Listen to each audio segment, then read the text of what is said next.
I'm Claire Farron from PA Connect, and I want to say a huge welcome to Erin, who is joining me today, who has been an executive assistant for a number of years at very many different corporate companies, working with people of all various different levels, some of them quite high profile.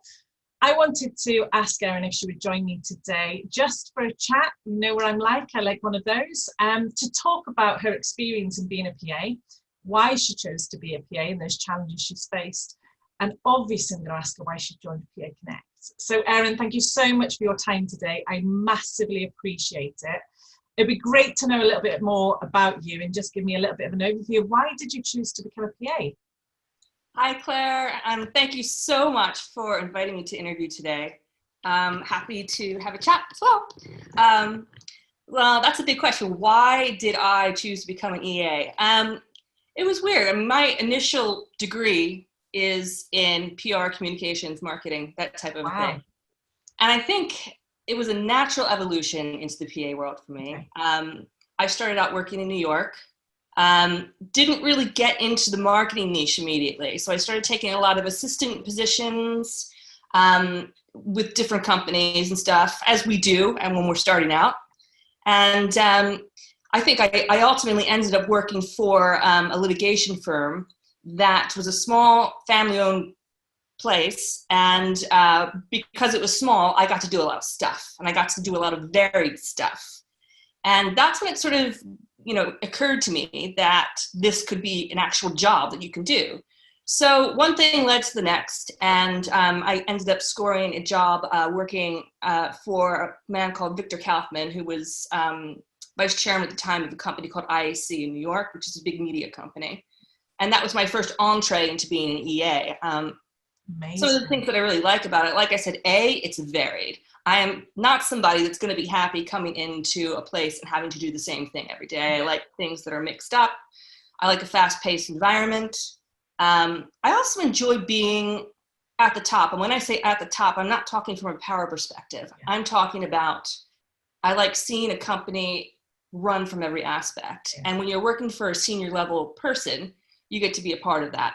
Yeah. And I just think it's also really cool. I think it's great to be able to be there for someone and help them do their job, provide them with everything they need to be really good, and have a reciprocal relationship where they actually trust you and they trust you to run their world. And I think it's a really fantastic job. So that's sort of how I completely relate to all of that. That's exactly how I got into it. And dabbling in so many different things just excited me. And every day was just so different. That was the biggest thing for me, how exciting that you came in every day and you could have been working with so many different departments. I love that. So yes, I completely relate to that. And the fast-paced side of it, oh my goodness, that is probably the bit that does it for me the most.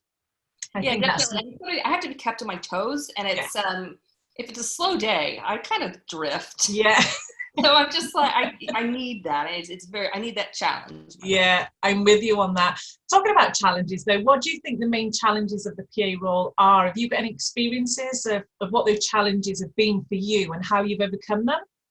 Well, I mean, there's several challenges. I think the first challenge is it can be a lonely, autonomous role. Yeah. At times. I think that when I was working for various companies, there were always a couple of EAs of other directors, and I was lucky enough that I worked with some really nice people who I'm still friends with, and we watch each other's backs. Excellent. And that was really good. Yeah. But I've also been in positions, I worked for sort of more of a personal assistant when we moved from London to Cheltenham, and I was on my own there. So there wasn't really anybody to bounce ideas off of or anything like that. So that I found it challenging then. I found a bit lonely then. That's the one thing. I think,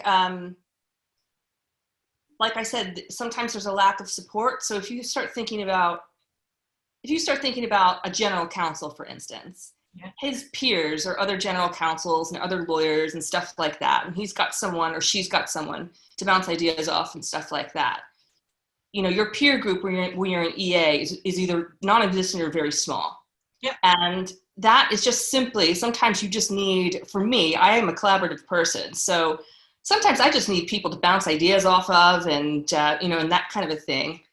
So I think that could be a little bit challenging. And the other thing I think is a challenge is if you're looking to take an executive assistant role, I think you need to work for the right person. And I think there needs to be a synergy. And I think that that's something that I trial and error learned. And it's just, you need to trust your gut feeling that you guys are going to work well together, because that's what it ultimately boils down to. It's a very close relationship. Yeah. You spend a lot of time together, and you just have to have similar ways of working. And I think that's really important. And I've seen EA, director relationships struggle just because, it wasn't a great fit at the time. And Yeah, I completely get that. I talk about that a lot, actually, with the mentoring program we do. It's personality synergy. People think they can just go out and just employ a PA or an EA and they just do work for them. Some people don't understand how important that personality synergy is. That's what's going to make or break the relationship, right? Yeah, so we have to invest in spending time with them. And I don't think interviews with PAs are done in the right way. There should be like an informal coffee first before we even do the first formal interview, because if the personality click isn't there, don't go to an interview stage. You're just wasting people's time. I totally agree with that. Absolutely. I had to replace myself when I moved from New York to London. Okay. And I was like, what? Because what HR sent me, I was like, really? So that was an interesting eye-opening experience there. I bet it was. Yeah, I bet. So with regards to like aspiring PAs, because I always try and think of what would I have liked to have known right at the very beginning when I was starting out, and what kind of tips could somebody have given me with all of our experience that we've got? I mean, combined, Erin, we've got decades of experience between both of us. That's fine. What's your tips? What would you give as your top tips? Maybe top 3, top 5 tips to aspiring PAs. What would you say to them? Well, I think the first thing is you need to, let's just say that I think this role in general has evolved hugely in the last 20 years, and it still is evolving. Yeah. And I think we're at a place right now, particularly with PA Connect, where we're defining different types of PAs, potentially. We're defining the role a little more. Yeah. I don't know about you, but I get so irritated when someone sort of thinks, oh, she's the secretary. Like, I sit all day. Drives me insane. Yeah, and anyway, what I think the first thing you need to do, you need to establish what kind of assistant you want to be. Excellent. I think that I prefer being on business support. Yeah, okay. I prefer that over personal. Yeah. Just because, like I said, we talked about talking and being collaborative and working with other people and that kind of a thing. And I like the business side of things. Right. And you also, I just think, you need to establish if you want to work for just one person, or do you want to work for multiple people, or do you want to be a virtual EA and have lots of different clients? There's a lot of different ways to work it. So I think first you need to think about that. Yeah. I also think one of the things that's really important is that if you're going to work for a business, make sure it's a business that you have an interest in. It's a valid point. It's not possibly the one of the perks about being an EA is you can go anywhere. You can work in any sector, and that is cool. Yeah. But if it's like, I found the jobs where I've had a real interest in the business, I've enjoyed it. I spent some time working for the General Counsel of Christie's. Wow. And because there was art coming in and out all the time, and we had shows, it was so fun. So it was like, not only did I have this really cool EA job, but I had this really cool flutter of activity going on all around me. If you are an engineer, go work for an engineering company. That's what I would say, kind of line yourself up, because also you have to think about your future and what could happen 5-10 years down the line, and possibly what opportunities these businesses have. Yeah, absolutely. And then again, I'm going to reiterate the trusting of your instinct when it comes to working with this person. Yeah.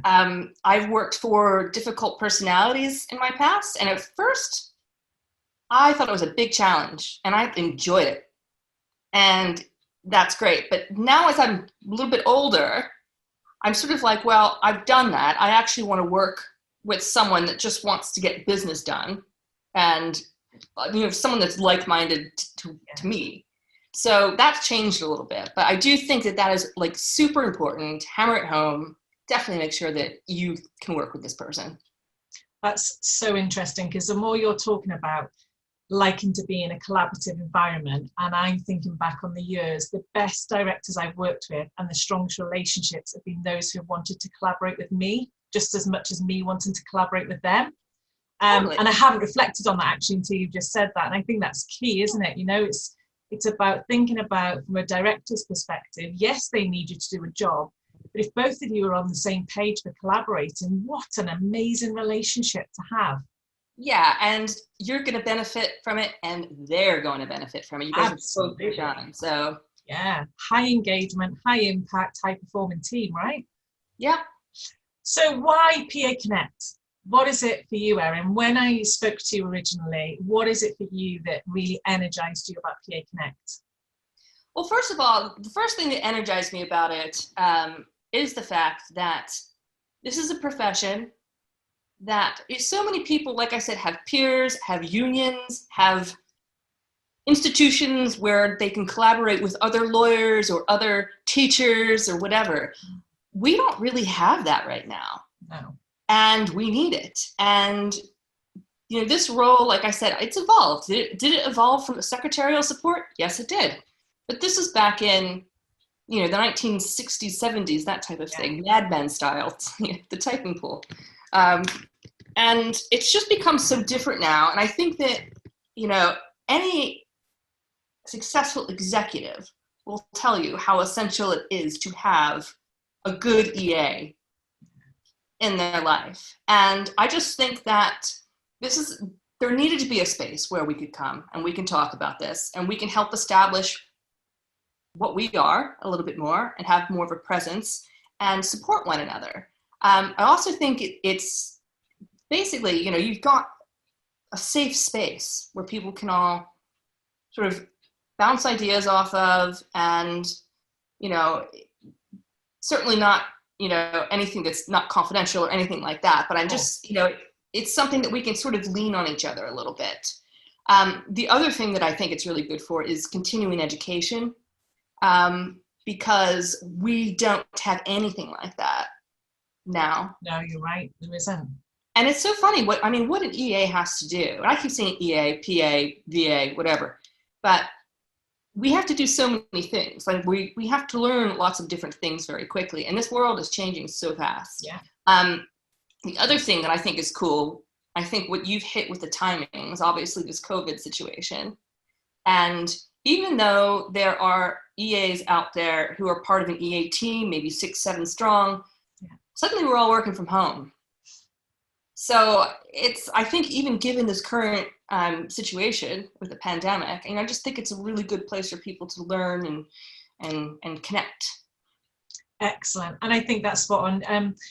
From my perspective, I think a lot of PAs who felt that they were strong with technology, strong with their productivity, we've gone into home office working overnight. But for people who are VAs, made that choice and they've got that in their heads and they've got that opportunity to go through that, I suppose, changing circumstances.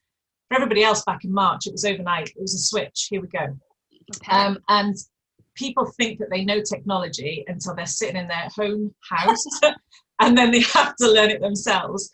So I'm hoping what PA Connect can bring, as well as that safe space where we can come and lean on one another, support each other, advise each other, but also share best practice, top tips, especially with technology, which is constantly evolving. How many updates have we had through from Zoom, from Teams? It's all constantly changing. Even WhatsApp has increased its capacity with what you can do with that.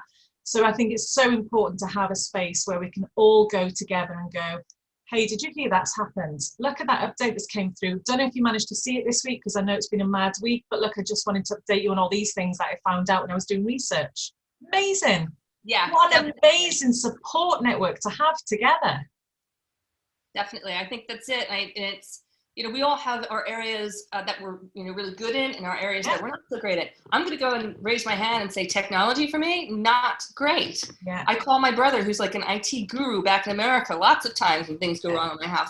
So, to have other support, whereas I might be able to help somebody out with marketing. Exactly. And I'm strong there, and I can help out with writing or, content, copy, that kind of a thing, public relations.